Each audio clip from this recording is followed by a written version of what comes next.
Charles Bronson, the tough-as-nails actor who became a global icon of grit and resilience, lived a life as intense and uncompromising as the characters he portrayed. From the coal mines of Pennsylvania to the battlefields of World War II, Bronson's journey was one of relentless perseverance. Yet beneath the rugged exterior and silent intensity lay a man who faced extraordinary challenges, both on screen and off. While Bronson's fame was cemented by roles like Paul Kersey in Death Wish and Danny Valinsky in The Great Escape, his real story is one of rising from poverty, overcoming personal tragedy, and navigating a Hollywood that didn't always embrace his unpolished image. But the same determination that made him a powerhouse on film also defined his personal life, a journey that would take him from humble beginnings to international superstardom, only to end in heartbreak and quiet reflection. What was the cost of being Hollywood's ultimate tough guy? What tragedies shaped the man behind the steely gaze? Join us as we uncover the real-life story of Charles Bronson, his incredible rise, his heartbreaking losses, and the legacy that endures long after his final curtain call.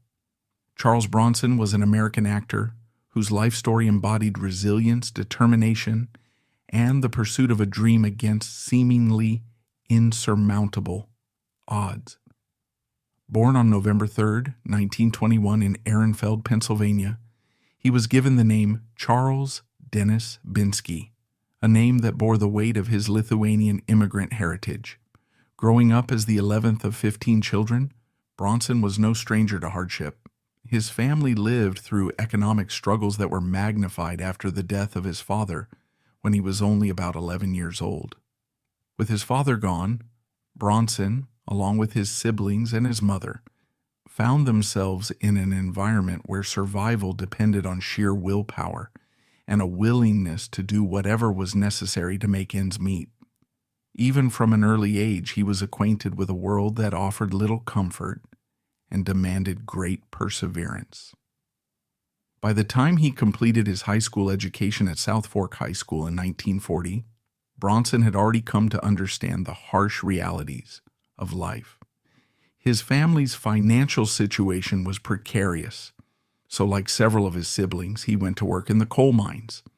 Pennsylvania's coal mines were notoriously difficult, claustrophobic, and full of the hazards that come with being deep underground. Workers contended with coal dust that invaded their lungs, water that trickled down the mine walls, and the relentless physical labor of extracting coal from the earth. Bronson's family was so large that even his income from this grueling job was scarcely enough to alleviate their poverty, and yet it was during those days in the mines that he developed a strength of character that would come to define him. He learned how to push through fear, how to endure, and how to stand tall in the midst of adversity. Later, audiences would see these same qualities shining through in the unflinching characters he portrayed on the big screen. Everything changed for him when in 1943 he was drafted into the Army Air Forces during the World War II. Leaving behind the coal mines of Pennsylvania, he soon found himself assigned to Kingman Army Airfield in Arizona, driving a mess delivery truck in the desert sun. This task, while not glamorous, allowed him the stability and training necessary for an eventual transfer to the South Pacific, where he served as a tail gunner on a B-29 bomber. Suddenly, the dust of the coal mines was replaced by the sight of the vast ocean and the constant dangers of aerial combat. He faced terrifying missions, not knowing if each flight might be his last. The experience offered him a powerful glimpse of the unpredictability of life, further hardening his resolve and accentuating the sense of alertness he would display in future roles. Serving as a tail gunner meant long hours in cramped, vulnerable positions, constantly scanning the skies for enemy fighters, aware that a single burst of machine gun fire could bring the plane down. Over time, This sharpened his nerves and gave him that steely presence that audiences would later identify with so strongly in his films. When World War II came to an end, Bronson returned to the United States in 1946 with a desire to pursue art, something he had been quietly interested in since his youth. He decided to enroll at the Hussian School of Art in Philadelphia under the GI Bill of Rights in 1947.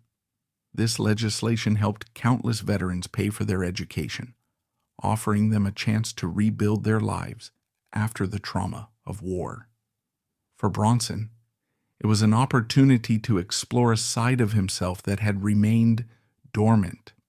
Art appealed to him because it offered a kind of freedom that was quite different from what he had experienced in the coal mines or the battlefield.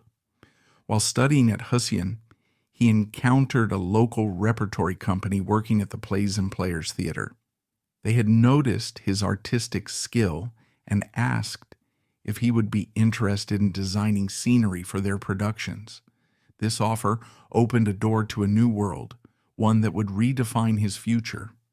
Bronson ultimately dropped out of art school to join the repertory company, and before long, he was not only designing scenery, but also landing small acting roles. The stage became a place where he could channel his discipline, focus, and underlying intensity into dramatic performances. Soon after, he befriended Jack Klugman, who would also rise to fame as an accomplished actor. Bronson and Klugman shared an apartment in New York City starting in the fall of 1948, auditioning for theatrical roles and chasing their artistic aspirations in a competitive environment. Klugman, by virtue of having more experience, found success faster, but Bronson was undeterred by initial setbacks, remaining motivated by each small part he managed to secure. His dedication to performing made it clear that acting was his true calling. In 1949, he took a significant personal step and married Harriet Tendler, an actress from the same repertory company. Tendler was an early partner in Bronson's dreams. While he studied or auditioned, she supported them by working at a department store. Together they welcomed 2 children during their marriage, but the union eventually ended in divorce in March of 1965. Although the separation spelled the end of that particular chapter, it did little to dampen Bronson's commitment to forging a career in film and theater. Around the fall of 1949, he decided that Southern California might offer more opportunities for screen work, so he and Harriet relocated there.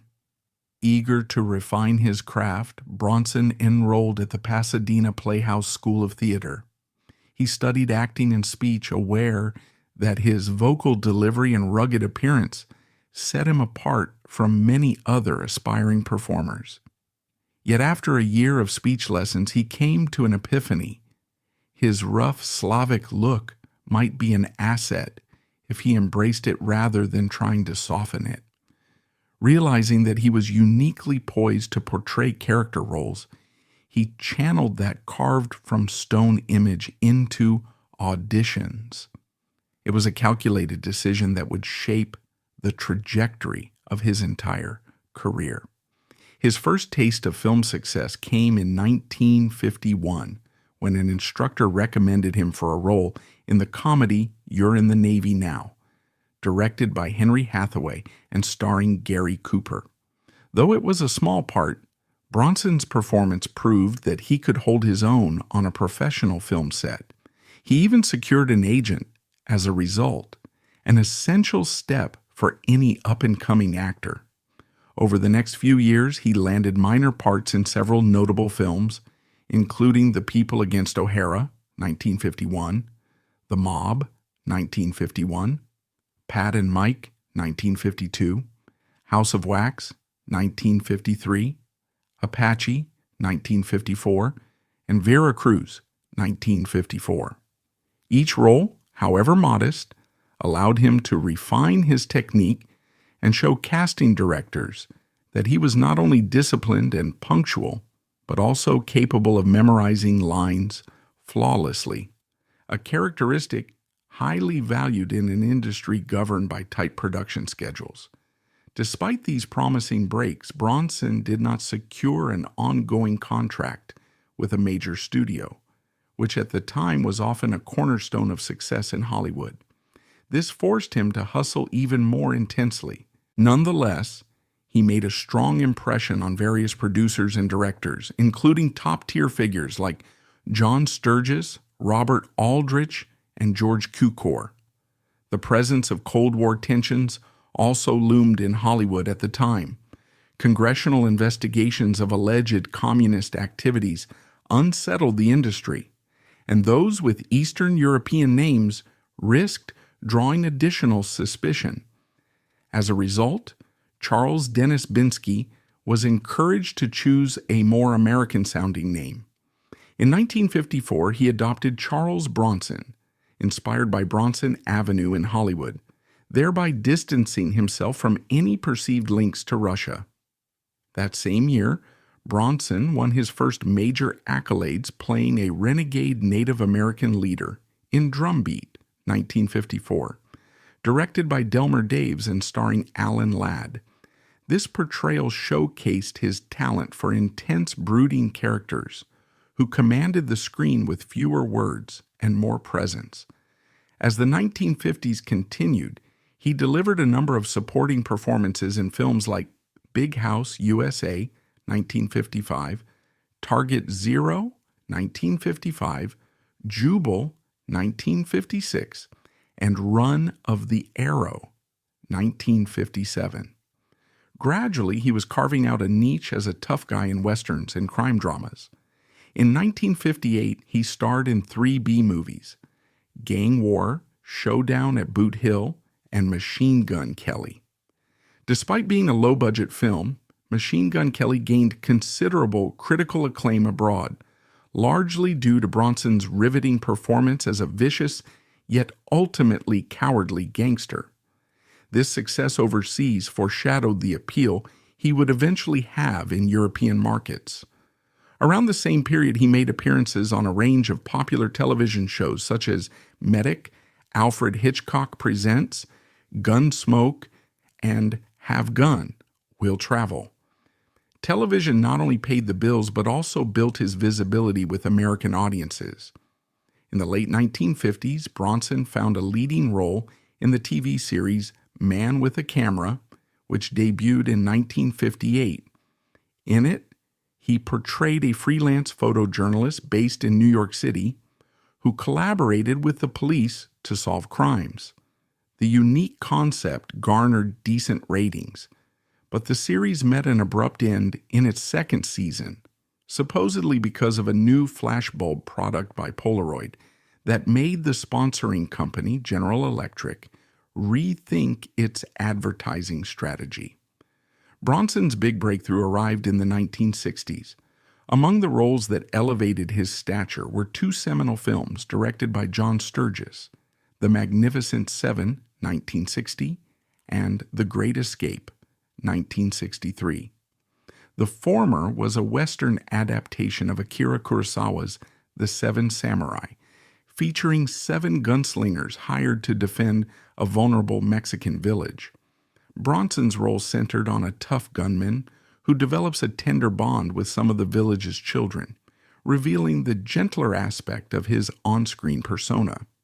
In The Great Escape, a wartime story based on real events about a mass breakout from a German POW camp, Bronson drew on his real-life coal mining experience to play Danny Valinsky, the Tunnel King, who systematically dug escape tunnels. The film was a commercial and critical hit, reinforcing Bronson's potential as a formidable supporting actor, someone who could bring a scene to life even when sharing the screen with marquee names like Steve McQueen, James Garner, and Richard Attenborough.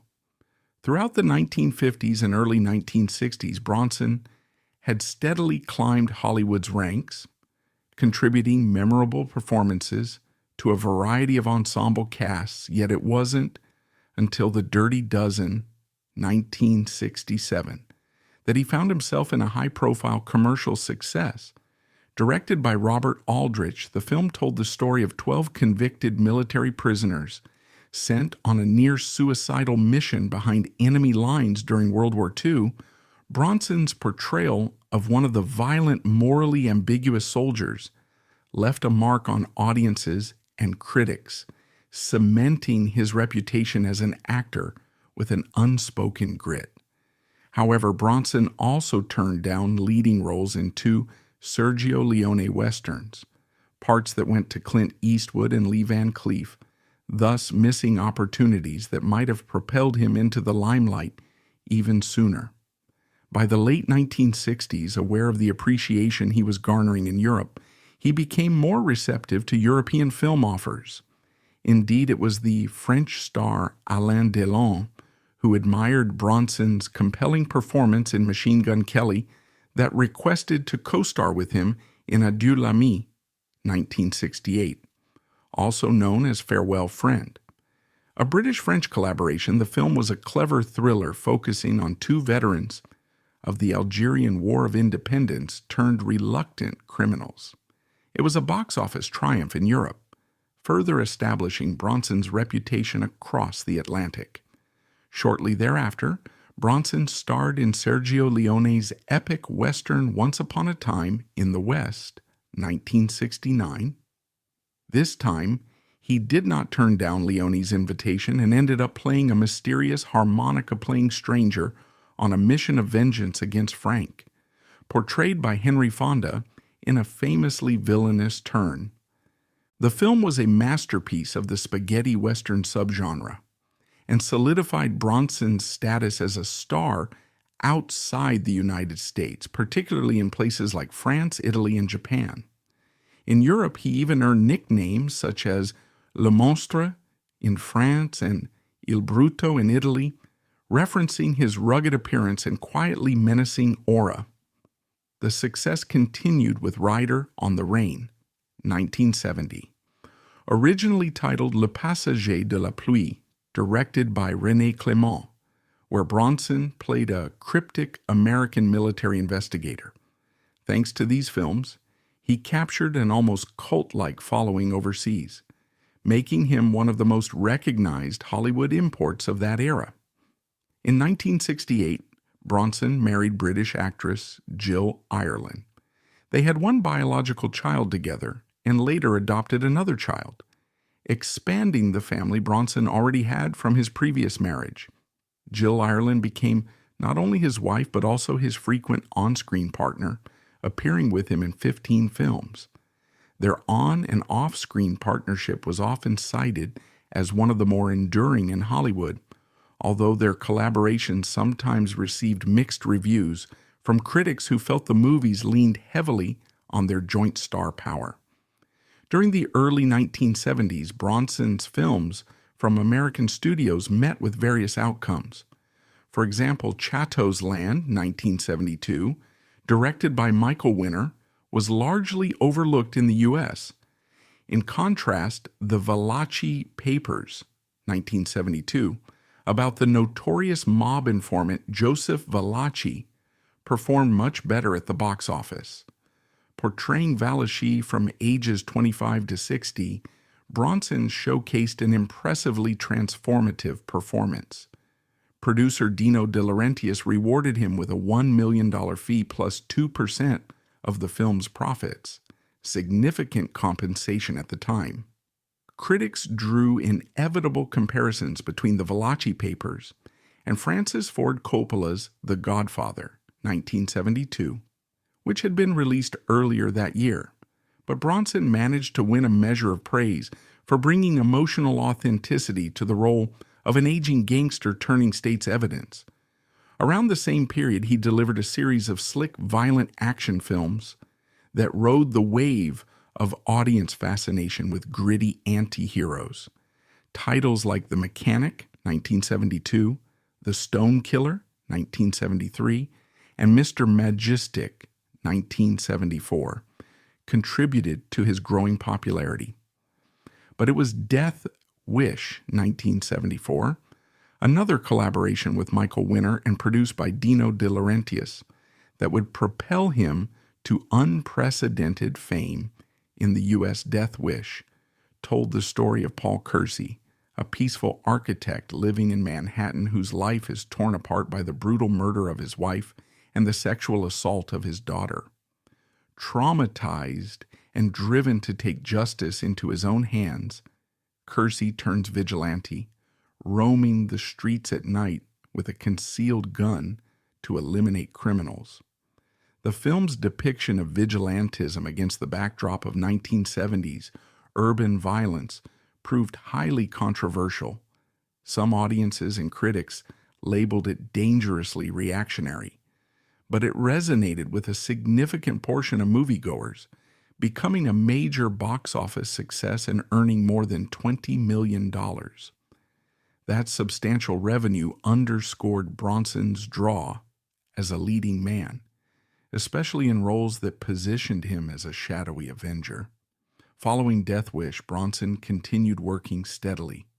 Films like Breakout, 1975, Hard Times, 1975, Breakheart Pass, 1975, St. Ives, 1976, From Noon Till 3, 1976, and Telephone, 1977, each showcased a slightly different facet of his tough guy persona. None, however, reached the level of cultural impact seen by Death Wish.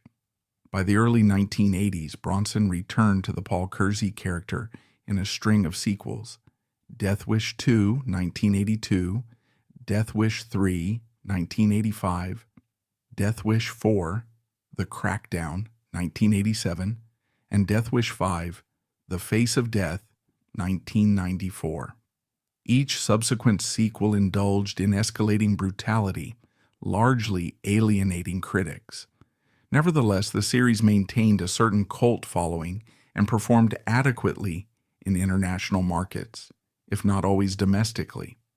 In addition to the Death Wish sequels, Bronson also starred in similarly violent police thrillers, such as Murphy's Law, 1986, and Kinjeet Forbidden Subjects, 1989. As the 1980s drew to a close, a new generation of action stars, including Sylvester Stallone, Arnold Schwarzenegger, and Bruce Willis, began dominating the genre, and Bronson's brand of minimalistic dialogue and stoic, old-school bravado started losing ground at the American box office. Even so, he continued to enjoy respectable popularity overseas, where fans appreciated his iconic persona and often still associated him with his earlier European successes. In 1990, Bronson suffered a profound personal loss when Jill Ireland died from breast cancer. Her passing left him visibly shaken, but he returned to acting, taking roles that often reflected a grieving or wounded husband. Among these were The Indian Runner, 1991, directed by Sean Penn, where he delivered an unusually subtle performance, and a made-for-television film titled Yes, Virginia, There is a Santa Claus, 1991, in which he revealed a gentler side. In 1998, he married singer Kim Weeks, trying again to find some private happiness late in life. Tragically, he was soon diagnosed with lung cancer. His health declined, and on August 30th, 2003, he passed away at Cedars-Sinai Medical Center in Los Angeles, leaving a legacy that would spur both nostalgia and debate. Bronson's burial took place in Brownsville Cemetery in West Windsor, Vermont, near a property he had long owned and cherished. Despite his decade-spanning career and the breadth of roles he inhabited, the only official award he ever received was a special Golden Globe in 1971, bestowed upon him for being chosen as a male world film favorite in a poll across 60 countries. Although critics often met his films with lukewarm or outright negative reviews, particularly those that showcased extreme violence, his popularity across the globe was undeniable. Fans gravitated toward his no-nonsense style, an aura that spoke volumes even when he uttered very few words. To better appreciate Bronson's significance, one might consider the social and historical context in which he rose to fame. He emerged as a major star in the early 1970s, a period in American culture when crime rates in urban centers like New York were climbing. Public anxieties about muggings, drug-related violence, and societal unrest were common, and the Watergate scandal had eroded trust in institutions. Within such an atmosphere, the vigilante justice theme of Death Wish struck a chord, especially among audiences who yearned for what seemed like direct, unflinching answers to unchecked lawlessness. Bronson's furrowed brow and stern gaze became synonymous with a certain rugged brand of justice, making him a folk hero of sorts to some, even as others decried the film's reactionary tendencies. Yet Bronson was more than just Paul Kersey. He brought depth to a range of roles, sometimes overshadowed by the commercial success of his gritty thrillers. In Hard Times 1975, directed by Walter Hill, he captured the bleak reality of Depression-era street fighting, playing a laconic drifter who uses his fists to survive. That film showcased an undercurrent of empathy. Beneath the stoic exterior, his character recognized the desperation that drives men to wager their last pennies on a back-alley brawl. Similarly, in From Noon Till 3, 1976, Bronson attempted something akin to a comedic Western romance, though it received mixed responses, indicating that audiences had grown more accustomed to seeing him in relentless, vigilante-style roles. On set, Bronson was known to be reserved, sometimes reticent to mingle extensively with co-stars or the press, which added to his mystique. There are anecdotes from the production of The Great Escape and The Dirty Dozen, suggesting he was a consummate professional who arrived on time, knew his lines, and seldom engaged in small talk. He let his work speak for itself, often exuding an intensity that people sensed both on screen and off. Directors appreciated his discipline. Indeed, it was one of the reasons he was able to maintain steady employment even when he wasn't a marquee name. By the time he became a headliner, he brought with him years of accumulated experience, a reputation for reliability, and a distinctive physical presence that set him apart from the more polished leading men of the era. Beyond the movies, Bronson's image permeated popular culture in fascinating ways. In Japan, he was famously featured in commercials for Mandome cologne, his rugged masculinity used to market a personal care product to consumers who associated him with exotic Western machismo. This cross-cultural appeal was emblematic of his entire career trajectory. While critics in the United States sometimes dismissed him as wooden, he was revered in Europe and Asia, where his brand of silent, brooding intensity translated exceptionally well. His personal life, including his marriages and the experiences of his children, remained a source of tabloid speculation, especially when his relationship with Jill Ireland began. Ireland had been married to actor David McCallum. Rumor had it that Bronson and Ireland were drawn to each other while filming The Great Escape, in which McCallum also appeared. When Ireland eventually divorced McCallum and married Bronson, fans and gossip columns alike found fodder in the tangled personal drama. But away from public speculation, the couple's partnership thrived. They became each other's creative collaborators.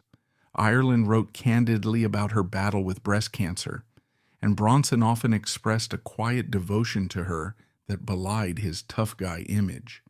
The significance of Bronson's Catholic upbringing is also worth noting. Although not deeply emphasized in many of his interviews, it formed part of his cultural identity. His father, who passed away when Bronson was around 11, had come to America from Lithuania with dreams of a better life. The family often struggled to maintain a sense of cohesion in the face of poverty, which intensified after the father's death. Bronson's early jobs, such as working in the coal mines, were not merely to secure some pocket money, but to keep his siblings from going hungry. That kind of weight on a young man's shoulders could have broken him, but in Bronson's case, it appeared to forge a resolve that never left him. A multi-dimensional analysis of Bronson's stardom leads us to consider broader cinematic trends. His ascendancy intersected with the decline of the old Hollywood studio system, the rise of more independent producers like Dino De Laurentiis, and an audience appetite for violent, urban-focused dramas during the 1970s.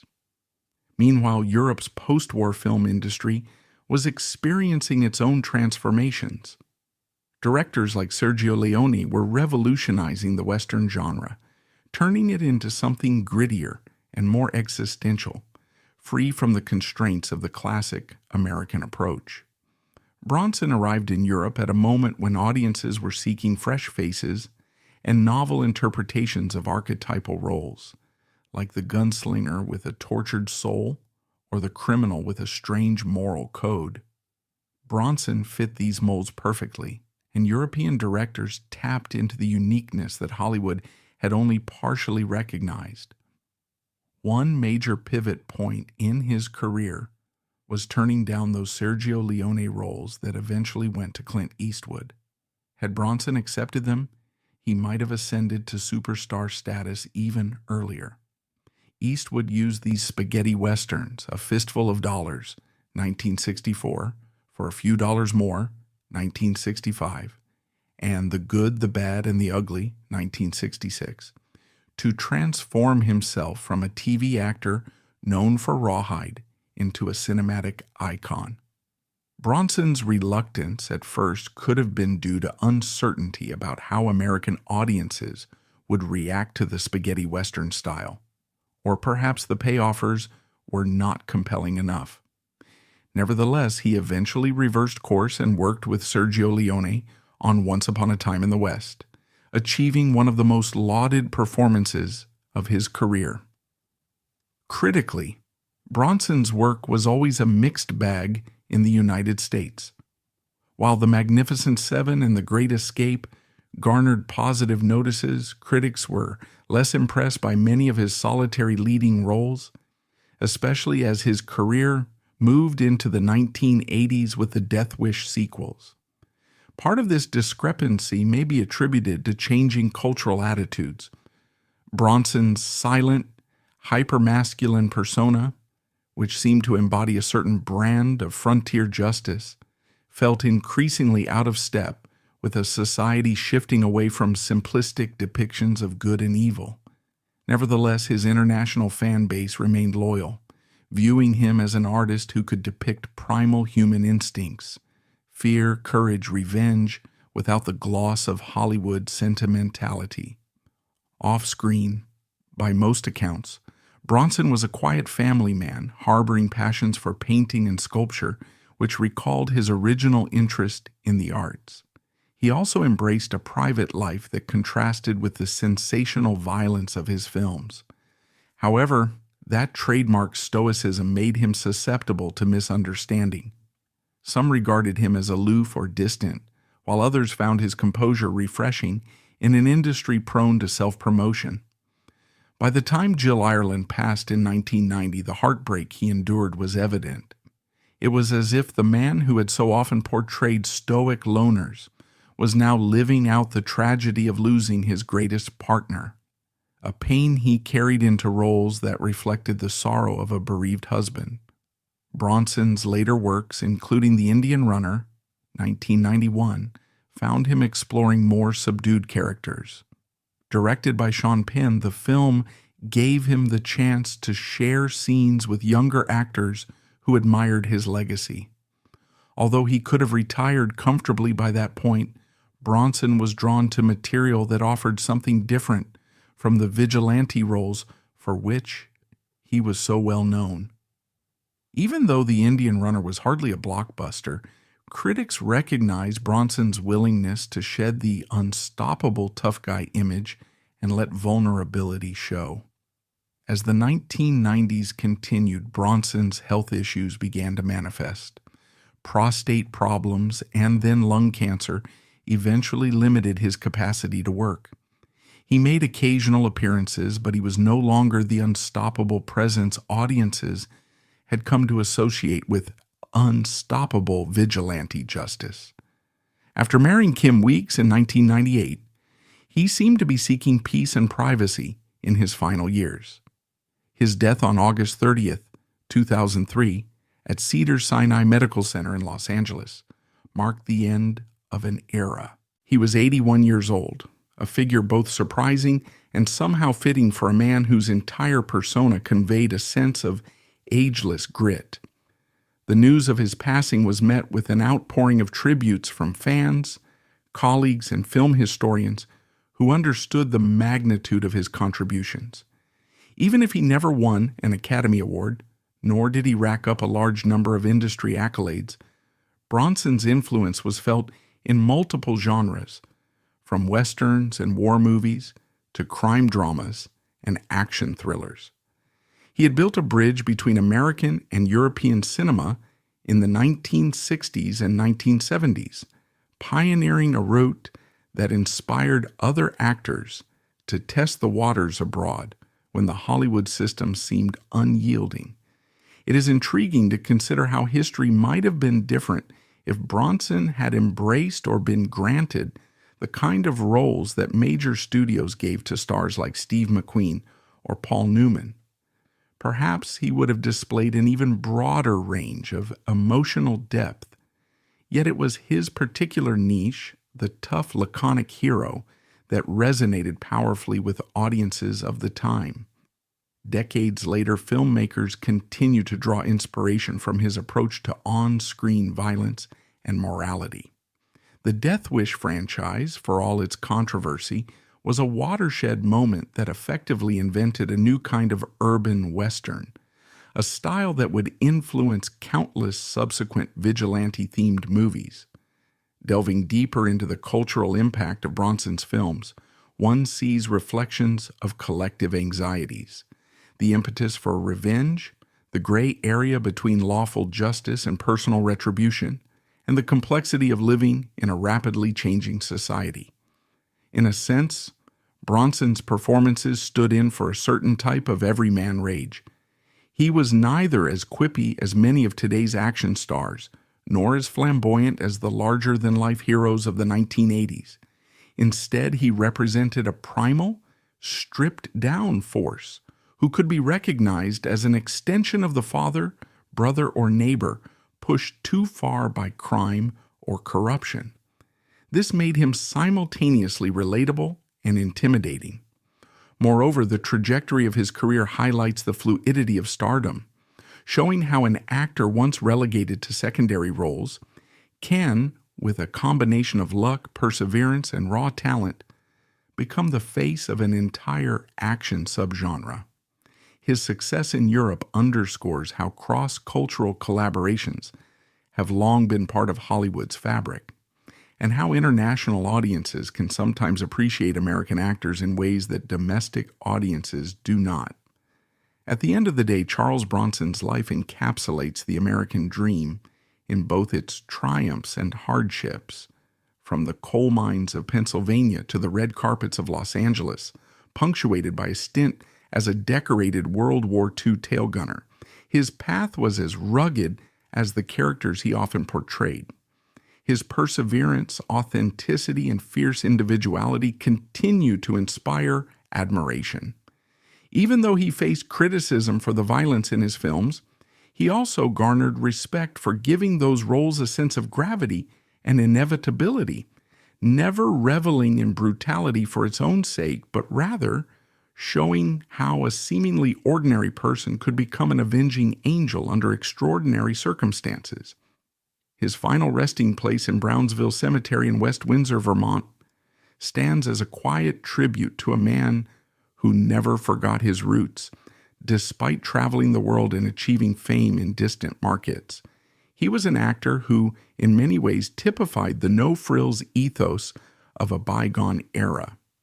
While contemporary Hollywood often places emphasis on elaborate CGI, witty banter, or franchises aimed at specific demographics, Bronson's films were almost refreshingly straightforward in their dedication to swift, unembellished storytelling.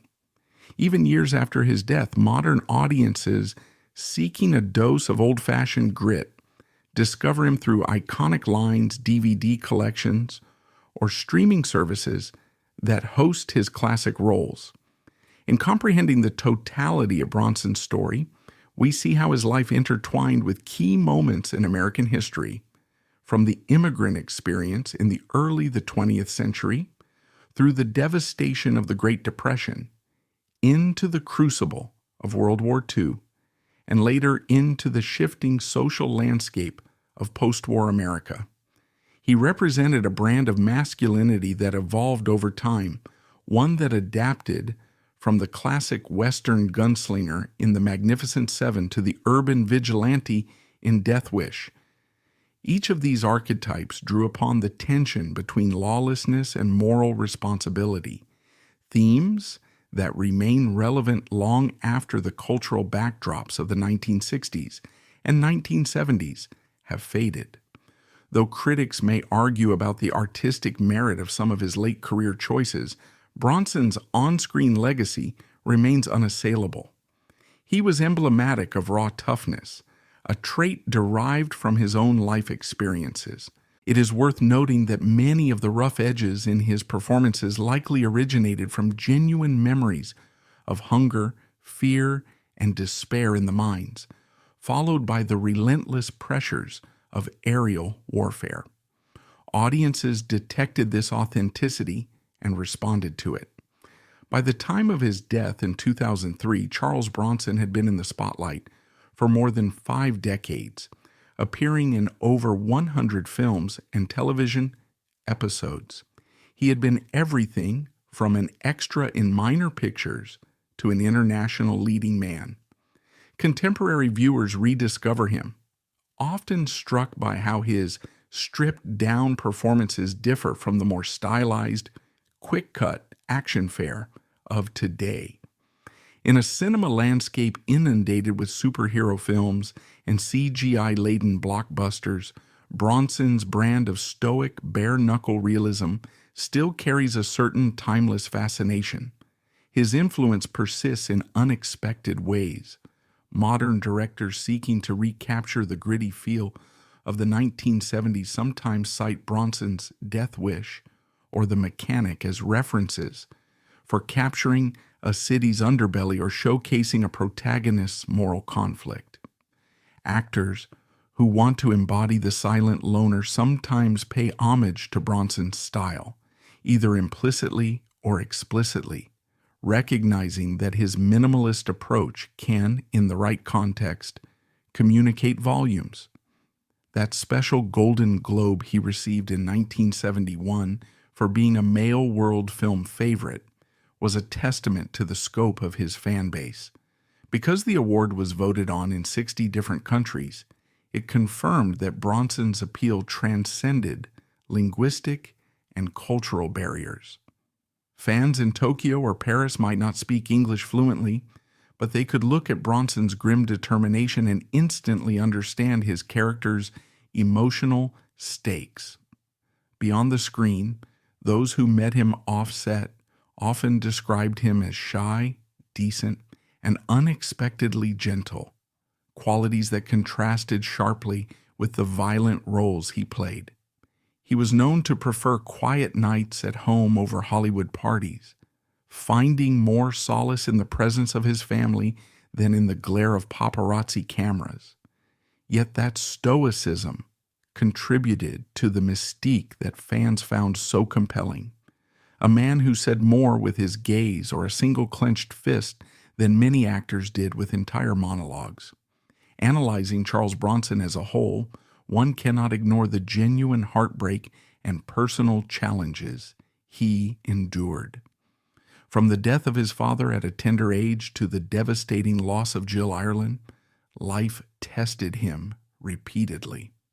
Each hardship seemed to fortify a spirit that audiences glimpsed whenever he took on a role.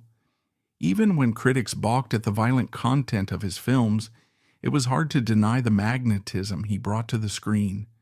The permanent furrow of his brow hinted at lived-in experiences that are difficult to replicate with mere acting technique.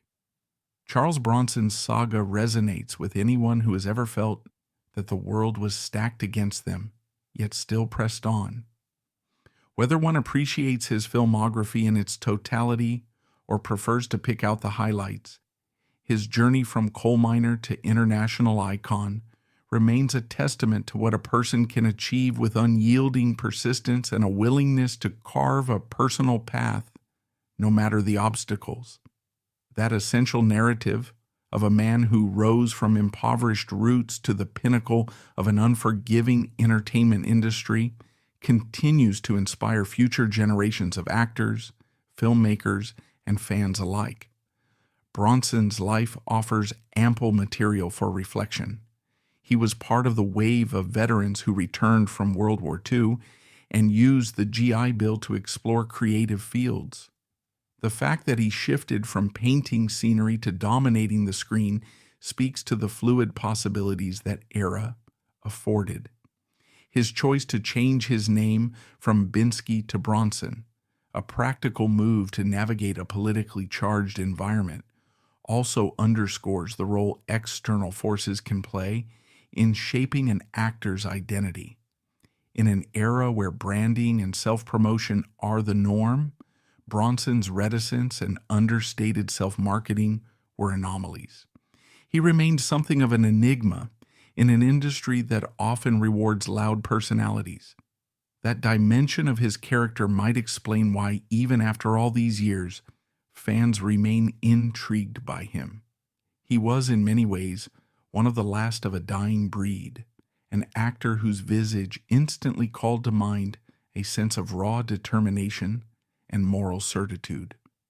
Bronson's burial in Vermont further cements the sense of a man returning to quieter surroundings, far from the glitz of Hollywood.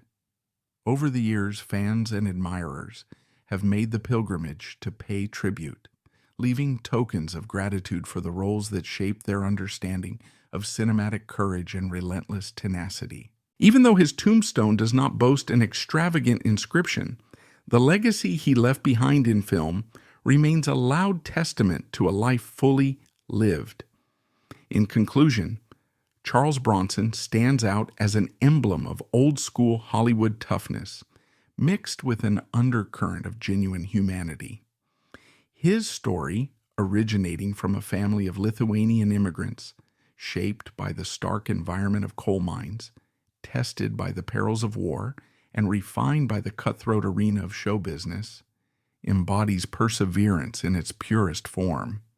From the early days when he struggled for bit parts to the apex of his career as an international action star, he never lost the personal grit that informed every character he played. Audiences around the globe recognize something real and unmanufactured in his portrayals, which helps explain why they return to theaters again and again to see him. The controversies that sometimes surrounded his films never fully eclipsed his popularity, and the sincerity he brought to even the most violent roles kept fans loyal. His only recognized award, a special Golden Globe, might seem scant for a career that spanned 55 years and influenced multiple generations. Yet in many ways, Charles Bronson never measured success by the trophies he collected. His success was reflected in the global resonance of his characters and the continued relevance of his work. When we revisit The Magnificent Seven or The Great Escape, we see an actor who used his own life experiences to animate those roles. And when we watch Death Wish, we glimpse a man inhabiting a societal archetype that still provokes dialogue about justice, revenge, and urban fear. He passed away on August 30th, 2003, at Cedars-Sinai Medical Center in Los Angeles at the age of 81, mourned by fans worldwide.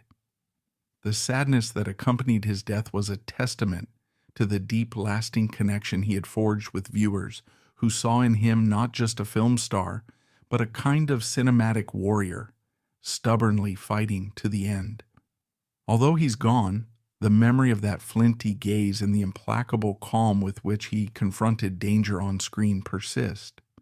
Younger audiences who discover Bronson's filmography often come away impressed by the physicality and authenticity he displayed, untouched by the more artificial touches that can date modern action productions.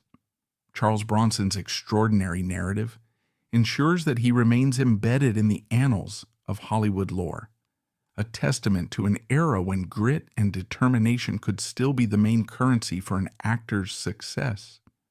He will forever be known as the tough guy who never backed down, the quiet hero who spoke volumes without uttering a word, and the man whose real-life struggles and personal tragedies informed roles that continue to captivate long after the film reels have stopped spinning. His is a story of survival, love, heartbreak, triumph, and ultimately the indelible mark one individual can leave upon an entire art form. And that, in the end, is the sad and yet deeply human tale of Charles Bronson, whose legend will stand as long as audiences remain enthralled by the unvarnished power of cinematic storytelling.